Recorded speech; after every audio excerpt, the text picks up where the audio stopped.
Hari ni saya rindu nak makan sayap madu Sabah. Nak ke Sabah tak boleh, tapi kita boleh buat sendiri. Ya bah. Mula-mula sekali kau tumbuk dulu bawang putih dengan halia sehingga lumat bah. Agak dah lumat, dah cantik macam gitu.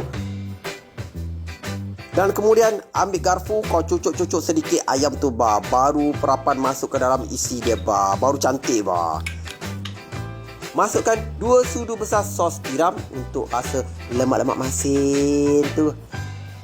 Dan kemudian masukkan 2 sudu besar kicap lemak manis rasaku untuk menaikkan lemak-lemak masin-masin. Ya, dah cantik macam gitu.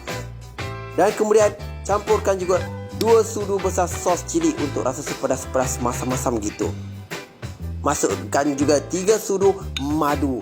Madu ni kalau kita letak nanti kita bakar-bakar dia nanti dia ada rangup-rangup sikit. Ada lemak-lemak manis tu bah. Dan kemudian masukkan juga 2 sudu serbuk cili ataupun serbuk paprika. Ini kalau kita letak lagi dia sedap bah. Dia ada rasa-rasa pijat, ada rasa-rasa cili bah. Dan kemudian masukkan 4 sudu gula, setengah sudu kecil garam. Kemudian kita boleh campurkan 1 sudu besar serbuk lada hitam untuk naikkan lagi rasa pedas-pedas hijau-hijau tu bah. Dan kemudian jangan lupa ketukkan 3 batang serai untuk kita renjih-renjih, kita percik-percik nanti bah. Dan kemudian kau dah gaul-gaul semua dengan semua perapan tu, jangan lupa masukkan juga 1 sudu pewarna merah untuk menaikkan lagi warna-warna merah je bah. Kalau merah colourful lagi cantik bah, lagi sedap tengok bah. Ayam pun dah perak siap dah. Aku bawa ke tasik bah. Nak pergi ke Kundasang tak mampu bah. Aku bakar di tepi tasik. Dia punya rasa lagi sedap. Jangan lupa kau boleh renjis-renjis juga bahan para perapan tu.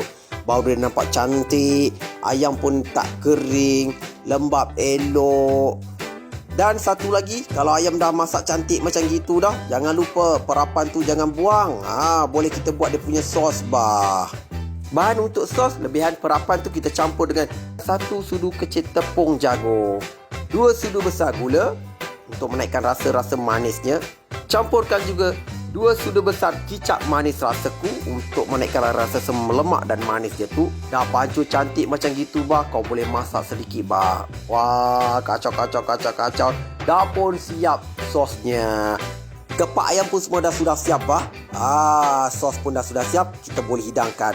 Kalau kita cicah dia betul-betul nikmati bah. Bayangkan Gunung Kinabalu bah, tinggi-tinggi Gunung Kinabalu.